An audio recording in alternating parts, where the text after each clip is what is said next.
Bueno, bienvenidos, buenas tardes, gracias por estar en la tercera jornada del Borges Palooza. Mi nombre es Brian McLean, yo debería haber venido ayer y moderar una charla, no llegué a tiempo, entonces me disculpo ante Daniel Meca, gestor, creador de este evento, y además le propuse que me dejara participar hoy para poder justificar que vine desde Uruguay hasta acá y que no llegué a tiempo. No nos une el amor, sino el espanto. Sí. Podríamos Sí. decir de este momento. Sí, y muchos años de trabajo en común. Antes que nada, ¿todos saben quién es Daniel Meca? No saben quién es Daniel Meca. Bueno, Daniel Meca es él, que está ahí, el que está a la izquierda de Roque Larraqui, que también lo voy a presentar ahora, pero ahí está Daniel Meca. Yo les pido, antes que nada, un aplauso para Dani, que es el creador del Borges Palooza, y ya hace varios años que lo vienen haciendo. Estamos a mano. Ya está. Listo. Bien. Dani, no nos une el espanto, sino el amor. Sí. Dani, además del creador, va a charlar ahora con Roque Larraqui, licenciado en letras, escritor, novelista. Escribió, para mí, una de las novelas de los últimos años en Argentina, de las mejores, Come Madre. Me encantó, es una de las novelas que más me gustó. Recomiendo mucho que lo lean. Y además, Dani, que también es periodista, escritor, les pido por favor que afuera está su última novela, o su primera novela en realidad, Aira o Muerte, donde se crean una serie de airas para conquistar el mundo y otras cosas más, pero lo que quiero decir es que yo siempre quise ser Daniel Meca, estoy acá, me entreno hace 15 años para aprender algo de Borges, no sé mucho, por eso no estoy sentado de ese lado, pero lo único que les puedo decir es que ahí afuera tienen un montón de editoriales independientes argentinas que editan autores argentinos y de afuera muy interesantes y que son los que hacen posible que este tipo de eventos y que otros tipos de eventos culturales sigan funcionando. Así que tratemos de apoyar un poco a las editoriales independientes y después pueden pasar a ver un poco el catálogo. Ahora, sin más, sí voy a presentar la charla. Borges, la última novela de Bioy, que obviamente van a tener Dani Meca y Roque Larraqui. Les pido un aplauso para ellos y disfruten porque es súper interesante. Bueno, muchísimas gracias, Brian. Muchísimas gracias, Roque, por estar acá. La primera parte de esta conversación va a ser una exposición de Roque en torno... Permiso, ¿eh? Sí. Pido permiso porque realmente... ayer hablábamos del Borges de Bioy y decían cuánto más o menos está en Mercado Libre y yo decía, voy a poner Puerta Pentágono en mi casa. ¿Cuánto está? Y está arriba de los 300, 400. Bueno, perfecto. Voy a tener que salir con seguridad. Entonces. Sí. Yo creo que vino gente solamente por esto, por esta razón. Así que Roque va a hacer una exposición sobre este libro y sobre todo de esta edición, porque luego contaremos que hay otra edición, legal al menos. Así que bueno, le damos la palabra para que comience y luego seguiremos conversando con Roque. Bueno, muchas gracias, Daniel. No sé si va a ser tanto una exposición, en todo caso iré relativamente improvisando un poco una serie de impresiones con respecto a lo que considero es una de las mejores novelas de la literatura nacional, el Borges de Bioy, independientemente de que se lo divulgue como un diario o como un conjunto de notas biográficas sobre Borges que Bioy realizó a lo largo de 50 años. Los pormenores de su publicación y los conflictos que supongo habrá tenido la publicación no los conozco porque en general los datos biográficos no son lo que más me interesa a la hora de leer. Pero sí en algún momento logro instalar en ustedes la curiosidad por hojear o leer este bodoque hermoso. Este encuentro para mí ya estará plenamente resuelto. En primer lugar, supongo que si estamos acá es porque muchos de nosotros y nosotras queremos a Borges y de alguna manera resonamos con su escritura. Mi primer encuentro con Borges fue con una primera edición de las obras completas, una edición única en un libro con una sobreportada verde, que luego se transformó más tarde en un conjunto de 4 o 5 libros editados posteriormente. En el primer encuentro que tuve con ese primer Borges, que fue un poco instigado por mi familia y también por la escuela primaria, las primeras lecturas que hice de él fueron previsiblemente Las ruinas circulares y Emma Suns, que era lo que se ofrecía en la escuela a modo de lectura. Y luego, en algún momento, mi tío Nito me regaló la edición más ampliada de las obras completas cuando cumplí 15 años, y fue en ese momento en el cual comencé a leerlo de manera más rigurosa y también más placentera. Ahí fue cuando me encontré, por ejemplo, con los primeros textos de Borges que me fascinaron, que fueron La Biblioteca de Babel, La Lotería en Babilonia y El Inmortal. Y luego tuve una fascinación peculiar con un texto que ustedes conocerán, Tlön Uqbar Orbis Tertius, texto que leí a los 15 años y no entendí nada, y luego lo leí a los 16, a los 17, a los 18, a los 19, y así hasta hoy creo que sigo sin entenderlo, y sin embargo es un texto que desde el primer momento me capturó, me fascinó. Recuerdo en particular unas imágenes que el texto me dio cuando tenía 15, que resultaron en un anzuelo. En un momento se habla de torres de sangre y de tigres transparentes. Es un texto que no voy a sintetizar de ninguna manera, pero que postula la posibilidad de la existencia de un mundo que se constituye al ser percibido. Y hay una escena que a mí me resultó particularmente conmovedora, todavía no entiendo del todo por qué, donde se dice que un umbral existió porque un caballo lo visitaba frecuentemente. Y por supuesto, cuando el caballo dejó de visitarlo, el umbral dejó de existir. Hubo algo ahí que me resultó fascinante, que tenía que ver con un primer acceso a la idea de una conciencia animal que podía percibir el mundo.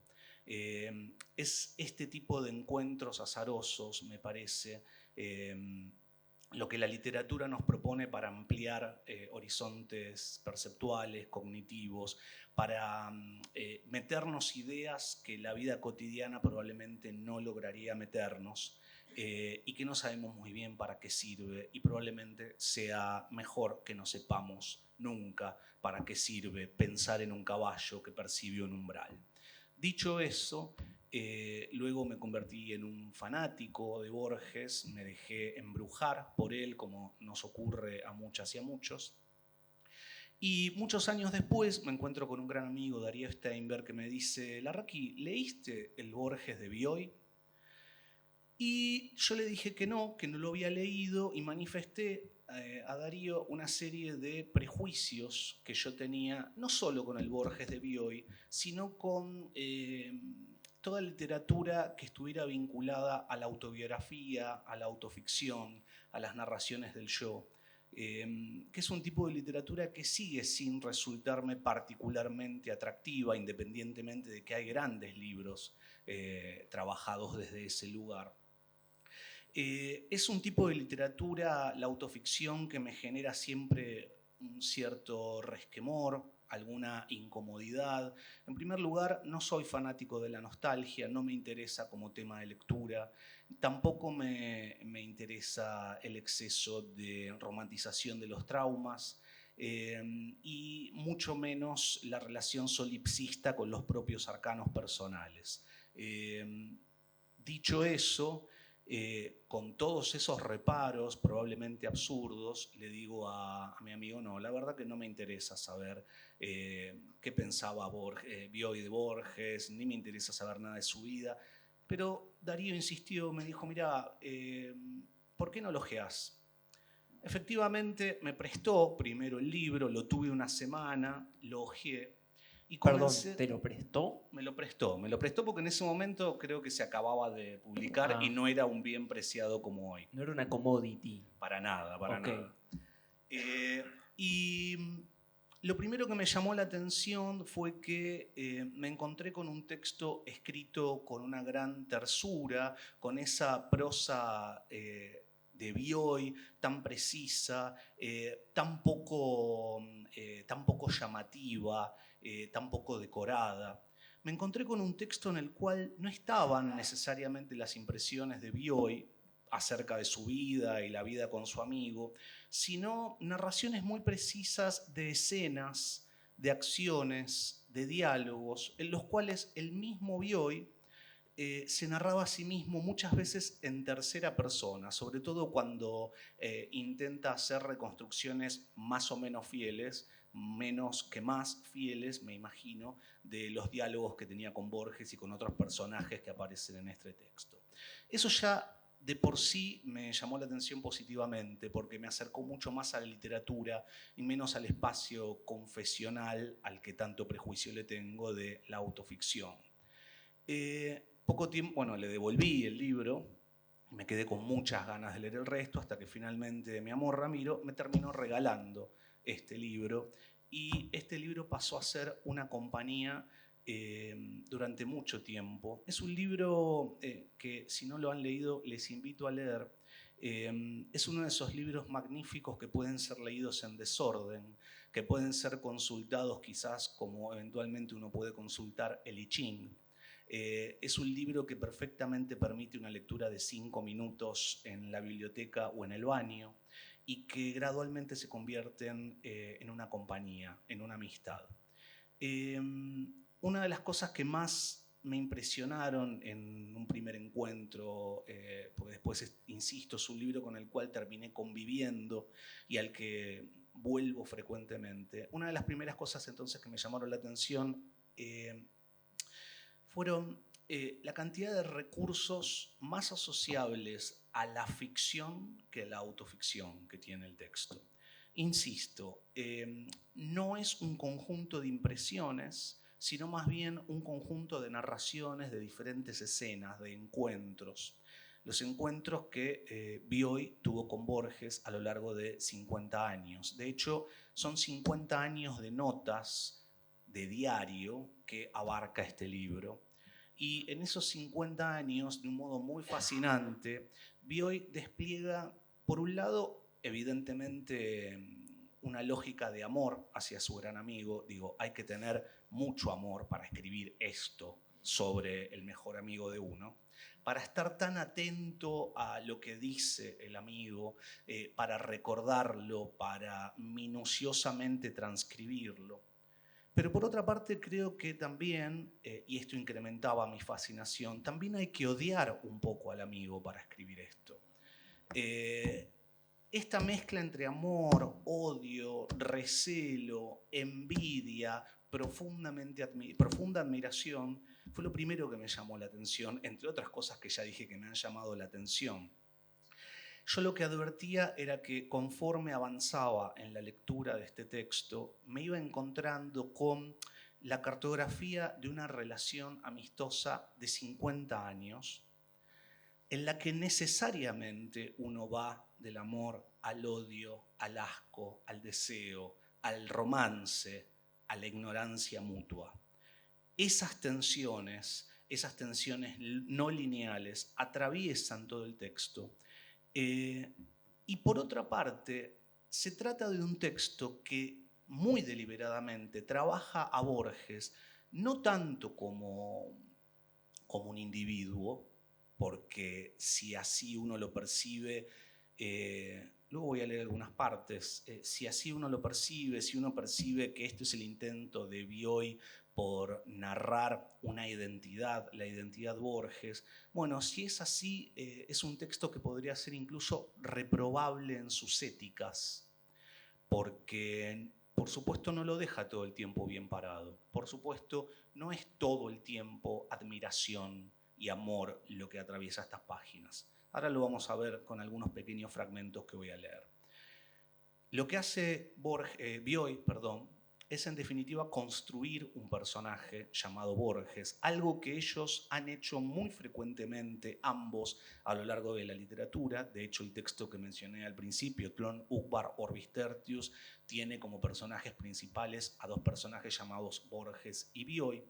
Y en ese ejercicio de borramiento de los límites entre lo ficcional y lo real es donde se ancla el Borges de Bioy, que teniendo como centro un personaje inolvidable, tal como lo narra Bioy, yo no sé quién era Borges, y tampoco creo saber quién era Borges leyendo este texto, porque me parece que lo más interesante no es, en todo caso, tomar el texto como un documento de la identidad Borges, sino como el documento de un amor, de una amistad, de una obsesión que va más allá del personaje. Y además es un texto que puede ser leído como una novela porque está plagado de personajes que van y vienen, personajes que chusmean entre sí, personajes cuyos arcos de vida nosotros podemos registrar a lo largo del texto, como uno hace en las grandes y mejores novelas. Antes de continuar, me gustaría leer algunos fragmentos al azar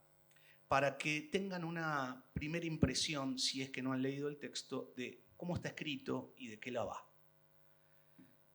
El primer capítulo es un capítulo que tiene como título 1931-1946 y me da la impresión, sin saber absolutamente nada de las condiciones de producción de este texto, de que es un capítulo escrito quizás con posterioridad, con mucha posterioridad a los hechos que narra. A diferencia del resto de los capítulos que sí lucen más inmediatos en la relación entre la escritura y el episodio que narran. Dice así: creo que mi amistad con Borges procede de una primera conversación ocurrida en el 31 o en el 32, en el trayecto entre San Isidro y Buenos Aires. Borges era entonces uno de nuestros jóvenes escritores de mayor renombre y yo, un muchacho con un libro publicado en secreto. Ante una pregunta sobre mis autores preferidos, tomé la palabra desafiando la timidez que me impedía mantener la sintaxis una frase entera. Eso es lo primero que está señalando este texto, una relación desigual, una relación en la que en primer lugar hay una admiración tal que rompe la sintaxis o se rompe la sintaxis. Ese mismo capítulo termina de esta manera.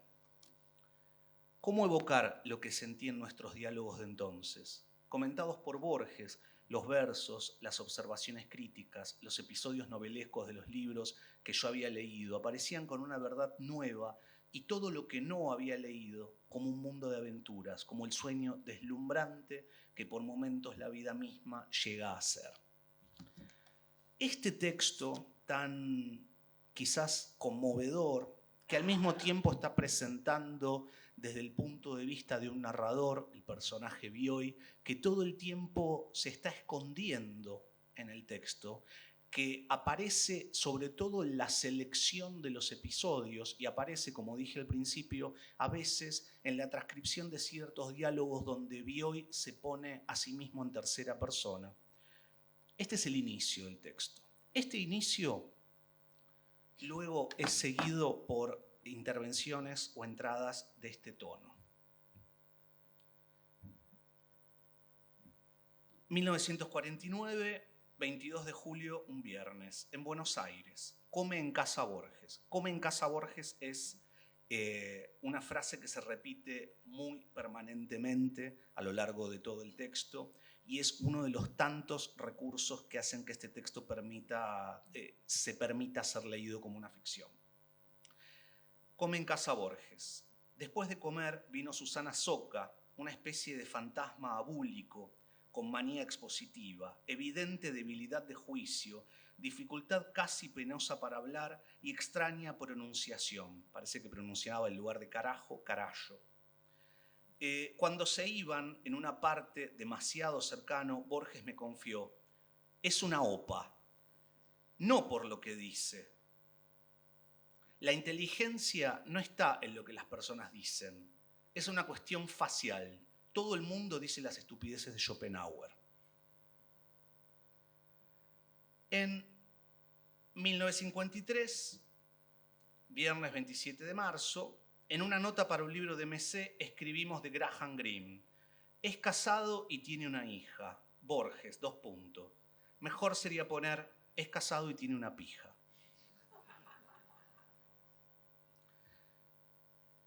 Martes 14 de junio, Borges, con quien hablé ayer y hoy, comentó el tipo de artículo. Perdón, voy a tener que. Denme un segundo que tengo que. A ver. Borges, con quien hablé ayer y hoy, comenta el tipo de artículos que hacían en el siglo XIX los ingleses, los de Macaulay, los de God, los de Freud o los de Arnold, que eran verdaderos tratados sobre un tema, no fingían dirigirse a un público que todo lo sabe, eran informativos como artículos de enciclopedia y críticos. Los artículos de crítica de hoy parecen dirigidos a un público que todo lo sabe, salvo el tema de ese artículo. Son menos ingeniosos, menos elegantes y solamente alusivos. Contribuyen a la ignorancia, a que la gente se acostumbre a leer sin comprender.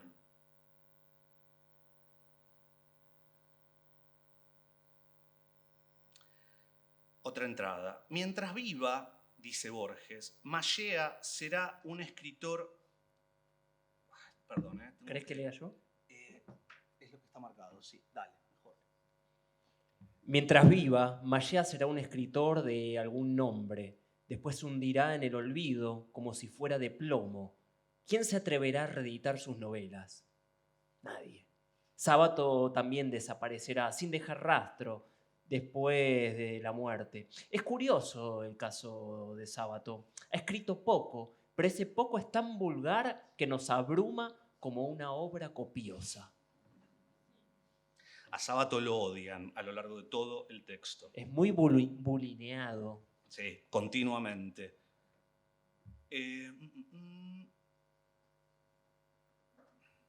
Vamos a...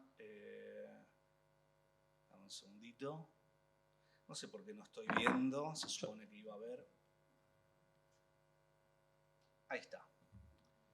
Leo yo. Bueno. Hoy se habla de Sábato, otra vez, en otro momento, de su grotesca actuación en una audición de radio, en la que pierde los estribos. Convenimos en que podríamos juntar firmas para un petitorio de los amigos de Sábato, para que le apliquen un puntapié atrás.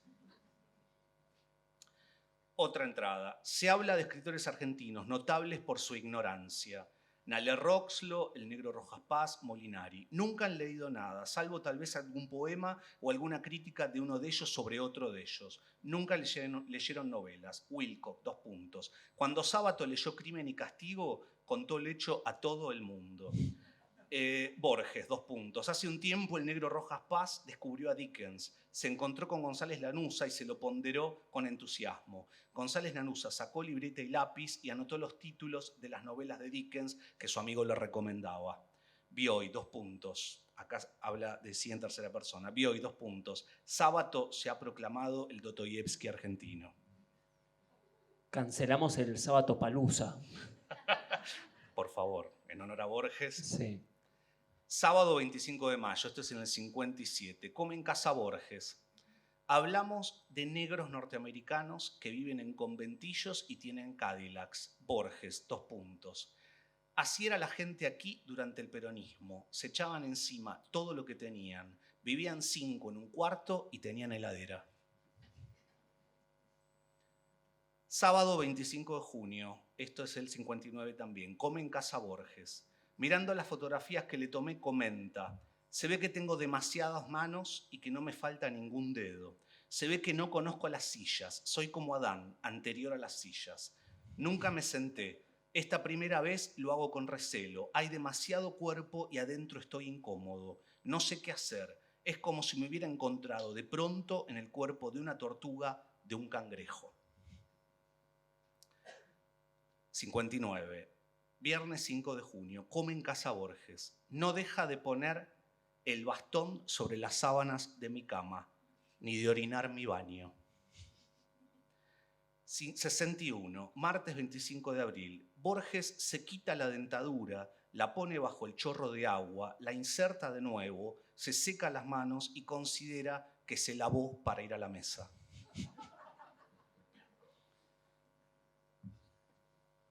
Estaba acá. Están comentando un poema de Quevedo. El poema tiene un verso que es este. La voz del culo, que llamamos pedo, ruiseñor de los putos, detenida, da muerte a la salud más presumida y el propio Preste Juan le tiene miedo. Esto es Quevedo. Dice Borges, poesía didáctica, versos de tono explicativo. ¿Y qué me decís de llamar al pedo ruiseñor de los putos? ¿Vos creés que Quevedo sabía tan poco de putos que imaginaba que para ellos el pedo era una suerte de reclamo que usaban para llamarse unos a otros? O en las calles se oyen fusilerías de pedos, reclamos de putos llamando a putos. O más bien quiso indicar que eran una voz dulcísima pronunciada por la parte que les interesa. Está escrito con mucha rabia contra alguien. Le tendría rabia a los putos.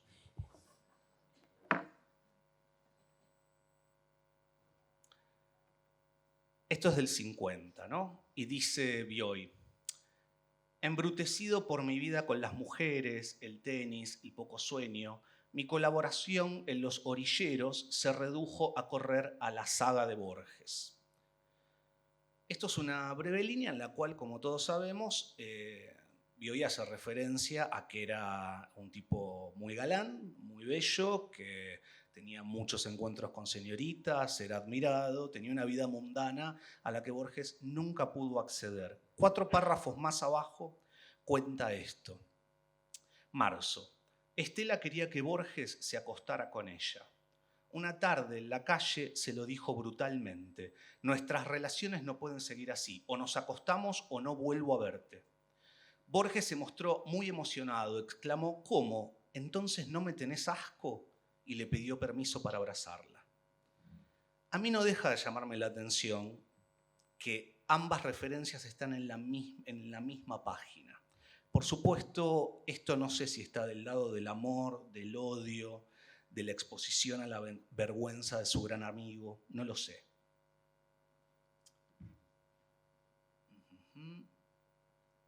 Y ahí vamos. Bien, entonces, el Borges de Bioy, y ahora si querés nos ponemos a charlar un poco, tiene algo que a mí me parece muy cercano a la literatura. Y es que es un libro profundamente amoral, donde el objeto de estudio y admiración que es Borges, este personaje de ficción, es también objeto de burla, objeto de odio.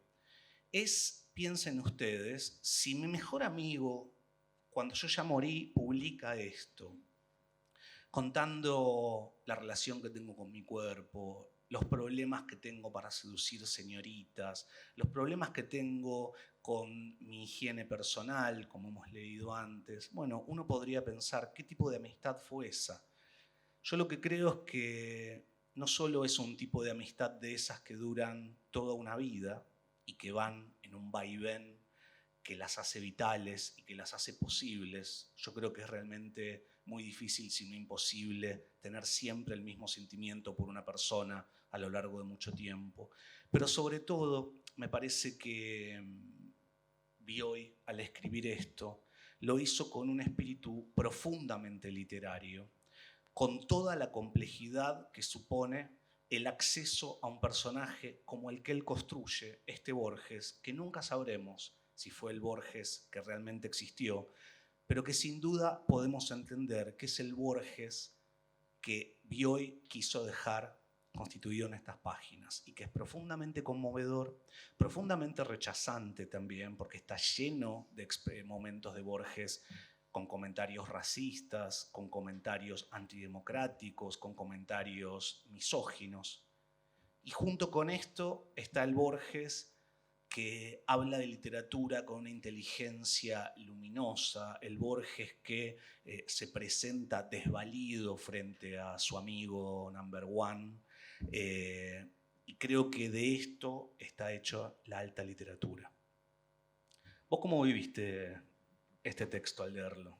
Bueno, primero pido un aplauso para Roque.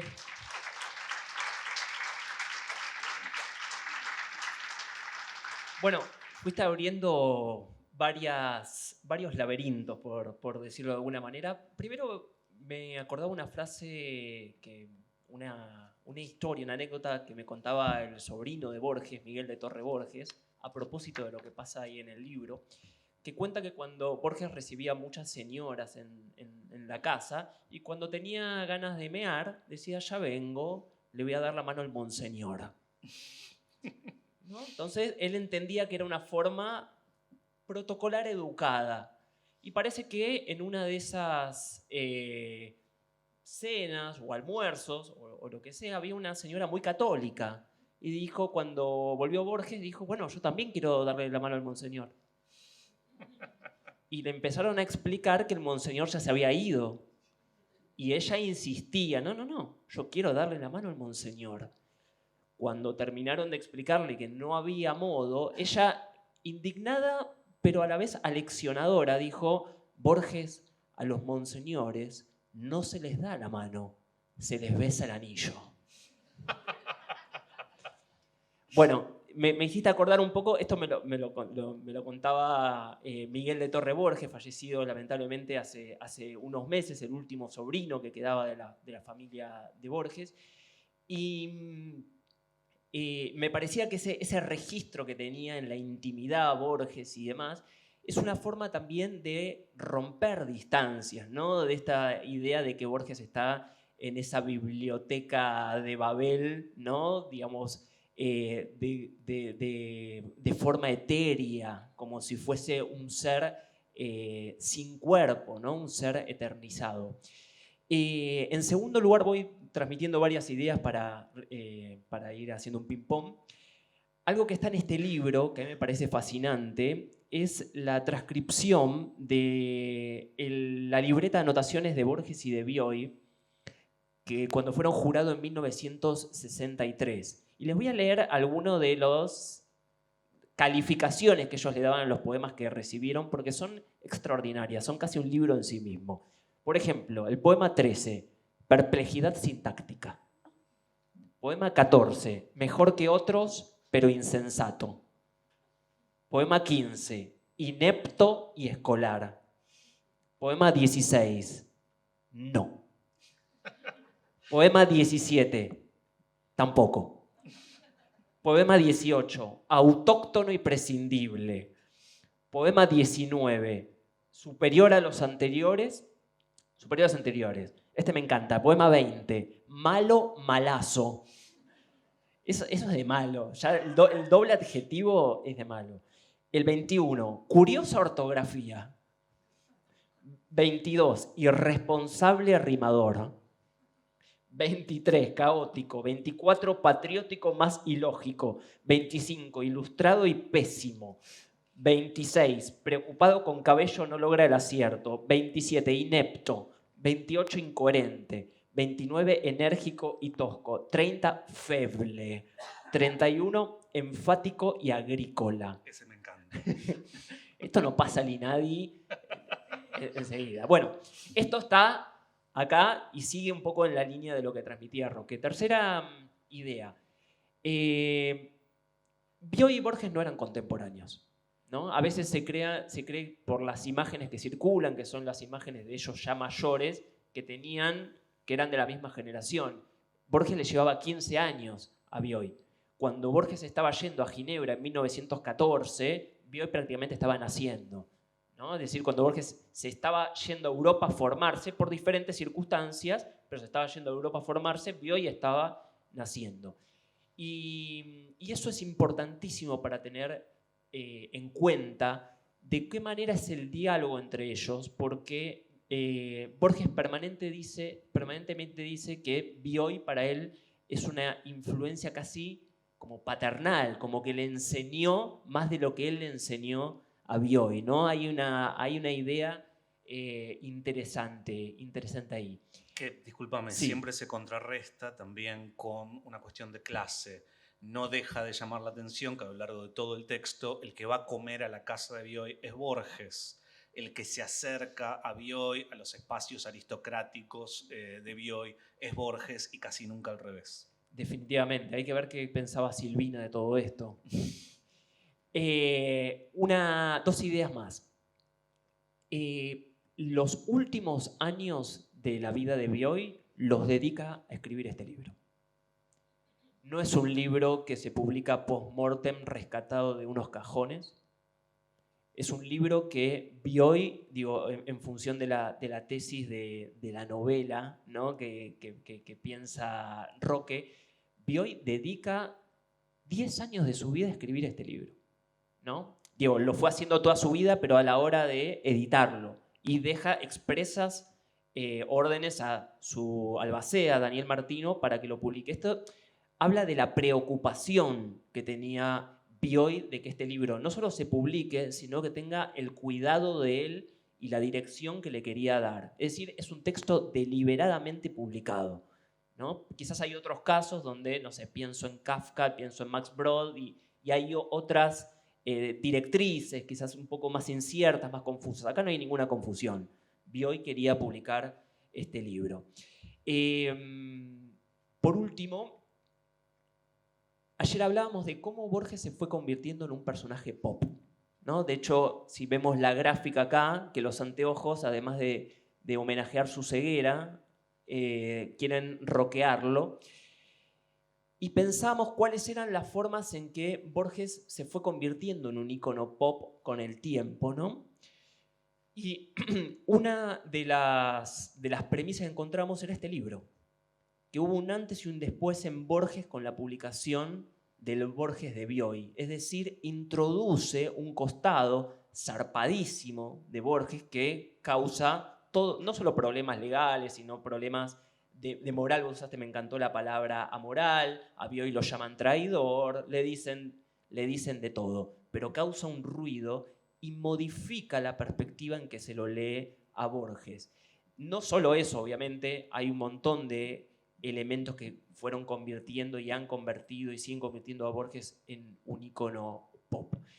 Y lo último, que es una pregunta, digo, hablando de este libro como una novela y pensando en la cronología de la literatura de Bioy, que tenemos, vos hablaste de Tron Orbis Tertius, Bioy en 1940 estaba publicando La Invención de Morel, y están juntos, sacaron con Silvina y Borges la antología de la literatura fantástica, todo en el 40.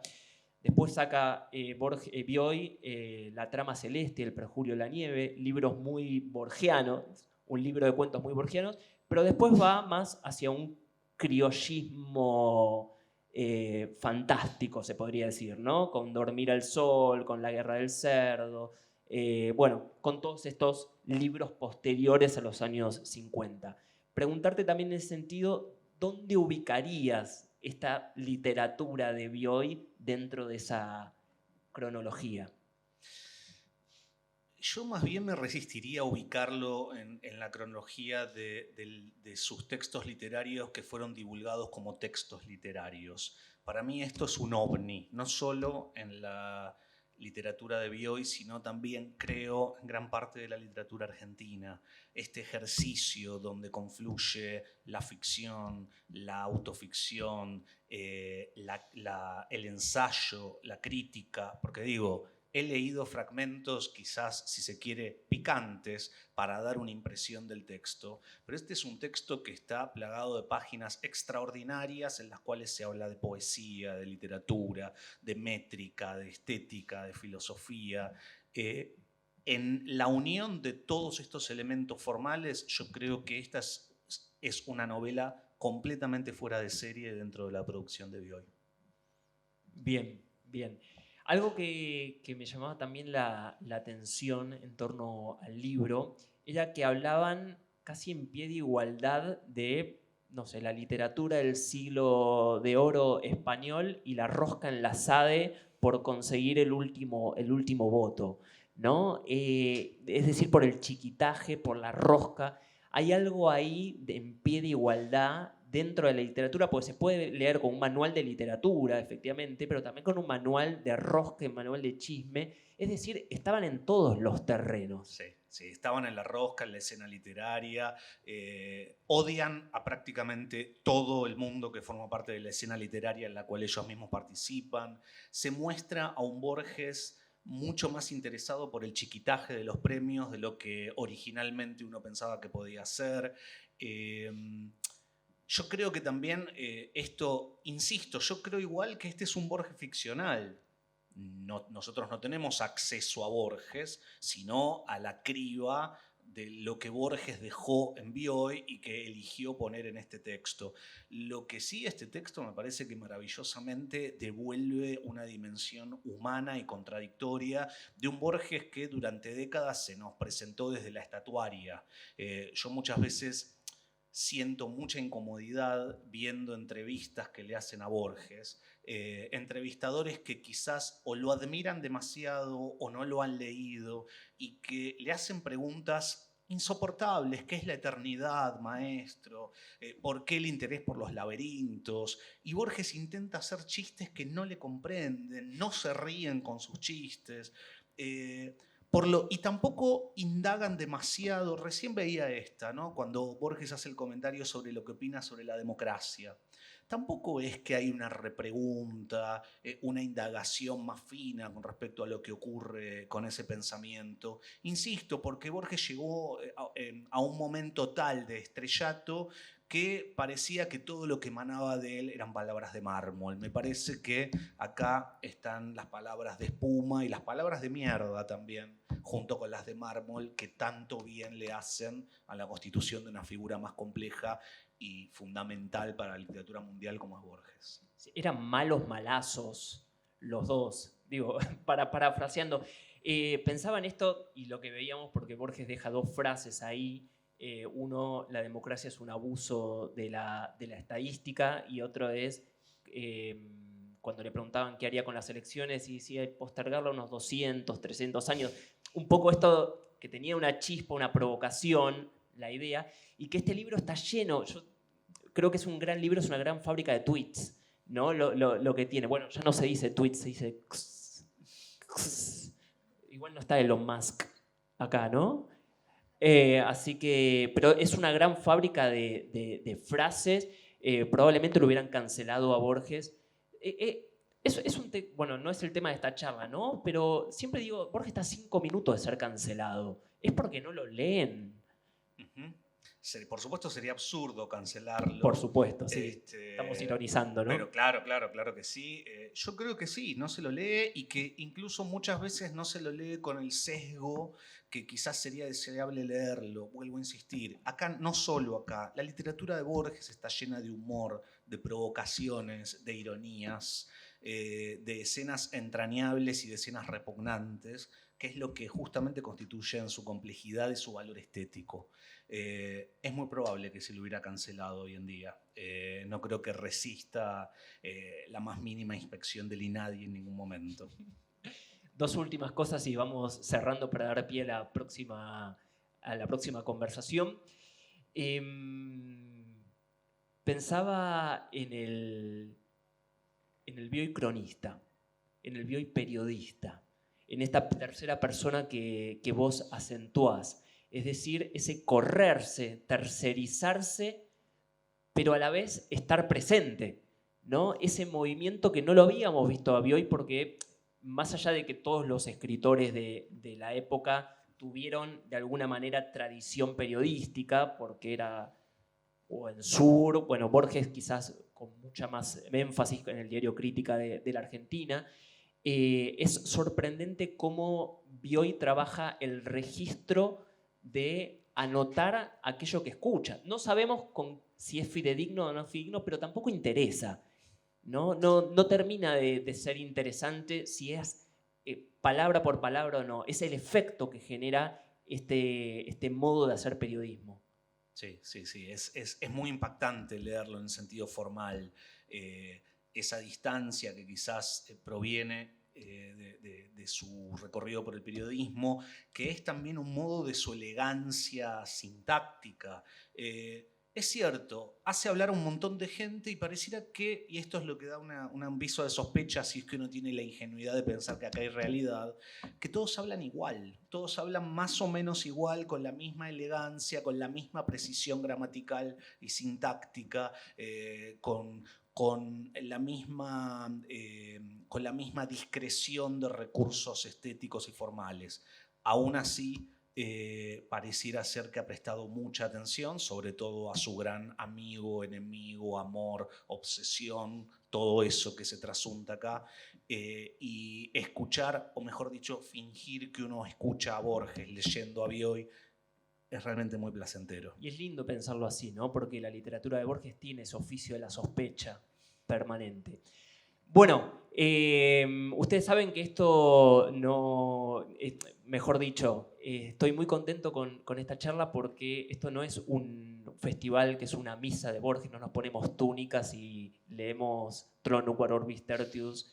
Eso lo hacemos a la madrugada. Claro, definitivamente. Un chiste muy borgiano te salió, de tanto leer a Bioy. Pero bueno, precisamente queríamos hablar del Borges de Bioy por eso, ¿no? Porque lo muestra todos los rostros. Si a uno le gusta más o le gusta menos, es casi anecdótico. Lo importante es leerlo, hacer esa experiencia, no solo con el Borges de Bioy, sino con la literatura de Borges. Y creo que esa experiencia es realmente extraordinaria y delirante, y uno no sale igual después de leer a Borges. Les agradecemos muchísimo, en primer lugar, a Roque y a ustedes por haber escuchado.